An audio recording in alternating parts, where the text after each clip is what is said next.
Zalga kirib, nonni tirnuribga qilinglar.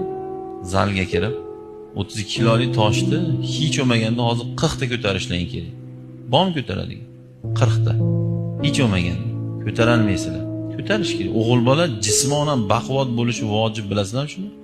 Vojib degani mana vitr vojib namoz bor. Qurbonlik so'yish vojib. Shuni urvinidagi vojib.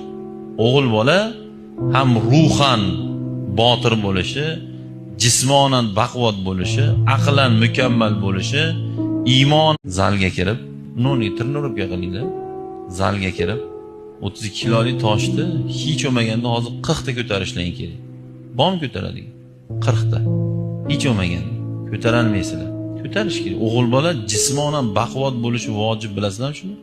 Vojib degani mana vitr vojib namoz bor. Qurbonlik so'yish vojib.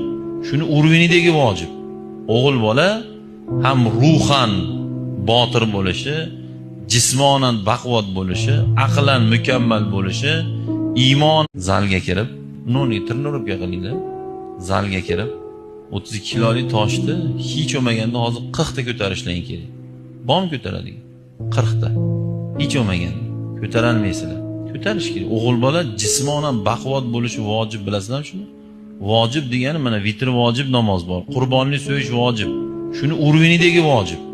O'g'il bola ham ruhan botir bo'lishi, jismonan baquvvat bo'lishi, aqlan mukammal bo'lishi, iymon.